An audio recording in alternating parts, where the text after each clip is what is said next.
Assalamualaikum warahmatullahi wabarakatuh. Yang terhormat Bapak dosen pengampu mata kuliah Pasar Uang dan Pasar Modal, Bapak Asrun Afandi Umpusinga MM. Perkenalkan, nama saya Yayusnaini NPM 1903020066 jurusan S1 Perbankan Syariah semester 6. Di sini saya akan menyimpulkan materi dari kelompok 8 tentang sekuritas, derivatif dan hedging dan menjawab pertanyaan. Kesimpulannya, satu future atau kontrak berjangka. Kontrak future bisa didefinisikan juga sebagai suatu kesepakatan kontrak tertulis antara dua pihak pembeli dan penjual untuk melakukan dan menerima penyerahan sejumlah aset atau komoditi dalam jumlah harga dan batas waktu tertentu.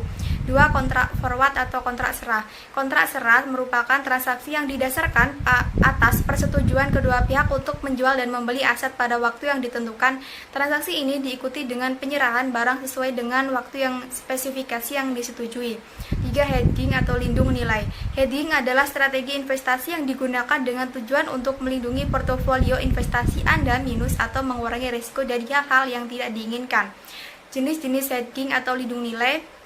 1. Selling hedge merupakan tindakan mengambil posisi jual open sell dan di bursa berjangka. 2. Buying hedge merupakan tindakan mengambil posisi beli di bursa berjangka. Poin 4. Swap adalah nilai dari selisih bunga acuan dari masing-masing mata uang yang ditrendingkan di pasar forex. 1. Perjanjian suku bunga, yaitu swap pada dasarnya adalah kontrak antara dua pihak di mana mereka akan menukar beberapa cash flow di masa depan. 2. Caps ekuitas swap. Ekuitas atau juga disebut equity swap adalah merupakan suatu bentuk khusus dari total return swap di mana aset acuannya adalah berbentuk saham atau indeks pasar saham. 3. Floors dapat digunakan untuk melindungi dari fluktuasi suku bunga di pasar finansial.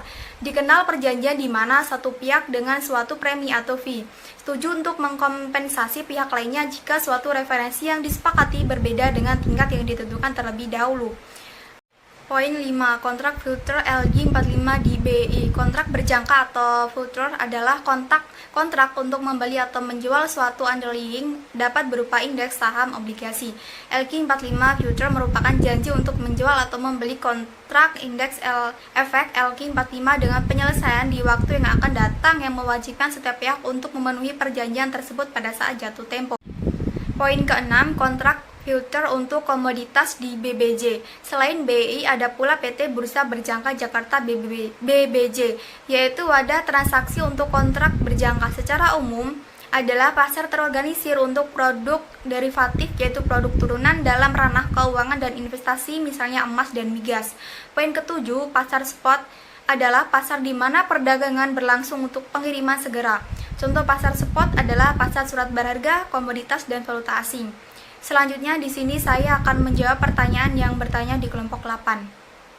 Pertanyaan pertama, apa kerugian atau kelemahan dari pasar spot? Jawabannya, kelemahan pasar spot tidak dapat digunakan secara efektif untuk melakukan lindung nilai terhadap produksi atau konsumsi barang di masa depan, karena itu lebih cocok untuk pasar derivatif.